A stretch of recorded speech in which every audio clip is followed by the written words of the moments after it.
Assalamualaikum warahmatullahi wabarakatuh. Vibiku hebat, Vibiku dahsyat. Rekan-rekan pembelajar akuntansi dimanapun Anda berada, kembali bersama saya, Mutadin Amri, dosen akuntansi di Fakultas Ekonomi dan Bisnis Islam IAIN Ponorogo. Di kesempatan video kali ini, saya sekarang sedang berada di gedung C, di kampus kita di Fakultas Ekonomi dan Bisnis Islam IAIN Ponorogo. Kenapa saya sekarang ada di sini? Padahal kita diperintahkan untuk work from home. Jadi teman-teman, pada kesempatan kali ini saya sedang piket. Jadi perlu teman-teman ketahui bahwa teman-teman yang kantor, dosen, karyawan maupun mulai dari dekan, wakil dekan maupun sampai dosen-dosen yang kantor itu diwajibkan untuk satu kali dalam dua pekan ini untuk piket. Nah, kebetulan hari ini adalah jadwal saya piket. Nah, kesempatan untuk piket ini akan saya gunakan untuk memberikan penjelasan kepada teman-teman melalui papan tulis. Saya akan masuk ke kelas, nanti coba kita akan menjelaskan, saya akan memberi penjelasan kepada teman-teman, contoh kasus, Kenapa? Karena contoh kasus akan lebih mudah dijelaskan ketika saya menggunakan papan tulis, Jadi mari kita belajar bareng-bareng. Selamat menyaksikan. Baik rekan-rekan sekalian, kita akan memulai pembahasan kita tentang materi akuntansi konsolidasi dengan akuisisi melebihi nilai tercatat ekuitas.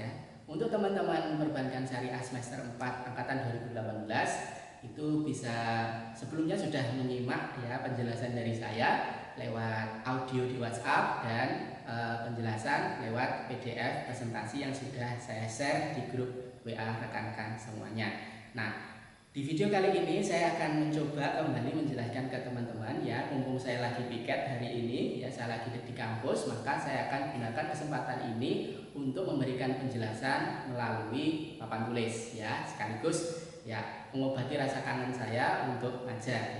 Saya anggap ini meskipun tidak ada mahasiswanya di sini di kelas, ini tidak ada mahasiswanya, cuma kursi, bangku dan kursi saja, maka saya akan coba menjelaskan kepada rekan-rekan lewat video.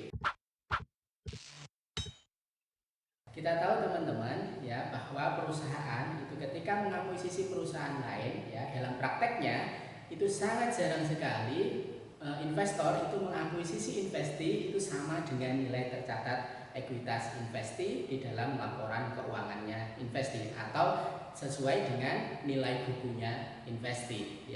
Nah, pada kenyataannya di praktek itu bisa jadi investor itu akan mengakuisisi investi nilai investasinya itu bisa jadi di atas nilai ekuitasnya investi atau di bawah dari nilai ekuitas investi. Nah, yang menentukan itu tentu saja itu adalah dari hasil due diligence atau uji kelayakan yang dilakukan oleh investor atas bisnis investi. Nah, due diligence itu apa? Itu uji kelayakan. Sama ketika kita ingin membeli sesuatu. Misalkan kita ingin membeli sesuatu, kita kan pasti akan melakukan pengecekan atau pengujian kelayakan. Istilahnya uji kelayakan. Kita ngecek gimana sih barang yang mau kita beli itu kualitasnya seperti apa, terus harganya kira-kira worth it enggak, atau cocok enggak dengan harga yang ditawarkan oleh penjual. Berikutnya, apa yang dikatakan penjual, misalkan penjual pasti tentunya kebanyakan akan mengatakan bahwa barang yang dia jual itu bagus, tetapi tentunya kita harus ngecek juga kan. Kalau kita mau beli buah, kita cek, kita pegang-pegang buahnya, terus kita cium apakah sudah matang atau belum. Itulah yang dinamakan dengan uji kelayakan. Sama dengan akuisisi. Dalam proses akuisisi uji kelayakan itu seperti itu. Ketika kita ingin membeli sesuatu, tentu saja kita akan melakukan pengecekan atau uji kelayakan atas barang yang akan kita beli tersebut. Nah, uji kelayakan untuk perusahaan yang ingin mengakuisisi perusahaan yang lain itu tentunya akan mempengaruhi nilai investasinya. Apa saja yang mempengaruhi nilai investasi tersebut bisa jadi hasil due diligence-nya itu terkait dengan bagaimana kualitas manajemennya, terus bagaimana kondisi industri secara umum, terus prospek bisnis perusahaan tersebut atau investi di masa yang akan datang seperti apa, dan tentunya adalah bagaimana nilai wajar atau berapa sih nilai wajar sebenarnya dari aset bersih yang dimiliki oleh investasi. Sama nggak kira-kira dengan yang dilaporkan di dalam laporan keuangan investasi. Nah, itulah yang dilakukan oleh investor ketika dia melakukan uji kelayakan.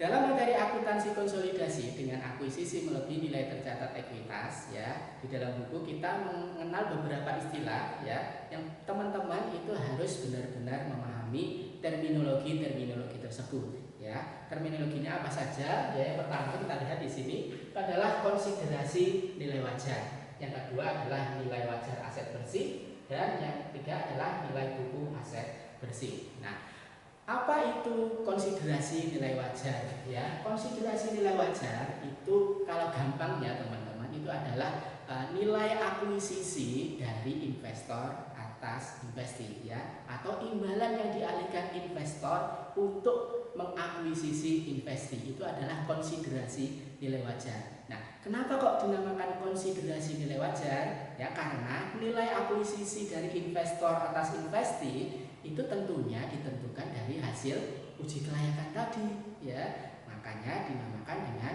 konsiderasi nilai wajar. Nah, berikutnya itu adalah nilai wajar aset bersih, ya. Teman-teman insya Allah sudah memahami, ya, apa itu nilai wajar, ya. Nilai wajar itu adalah nilai sesungguhnya suatu aset atau liabilitas, ya, pada tanggal tertentu, ya. Tentunya yang kita sebut di sini itu adalah nilai wajar aset dan liabilitas pada saat tanggal akuisisi. Nah, berikutnya itu adalah nilai buku aset bersih. Nah, nilai buku aset bersih itu adalah nilai buku aset bersih yang nilai aset bersih yang dilaporkan di dalam laporan keuangan, ya. Jadi nilai buku itu sama dengan nilai tercatat, yaitu nilai aset dan liabilitas, ya, yang dilaporkan di dalam laporan keuangan, ya. Kita tahu bahwa nilai wajar dan nilai buku itu bisa jadi sama atau bisa jadi berbeda, ya. Oke. Baik, rekan-rekan sekalian.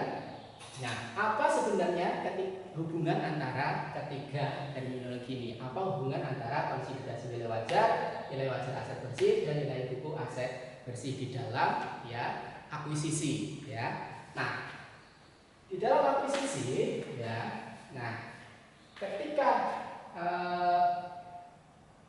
timbul perbedaan, ya, antara konsiderasi nilai wajar, ya, aset bersih yang dikeluarkan oleh investor untuk mengakuisisi investasi, di mana konsiderasi itu berdasarkan uji kelayakan dari bisnis investasi yang dilakukan oleh investor, maka di sini akan timbul yang namanya apa?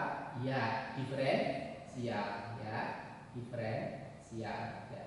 Oke, diferensial itu adalah perbedaan, ya, hasil penilaian, ya, atau uji kelayakan yang dilakukan investor atas bisnisnya investasi, ya, atas nilai buku aset bersihnya investasi, ya. Jadi ketika ada perbedaan, ya, nilai akuisisi atau nilai investasi dengan nilai buku aset bersih yang dilaporkan investasi di dalam laporan keuangannya, maka itu timbul yang namanya diferensial, ya. Jadi sekali lagi, diferensial itu adalah selisih antara konsiderasi nilai wajar dengan nilai buku aset bersih investasi yang dilaporkan oleh investasi di dalam laporan keuangannya investasi.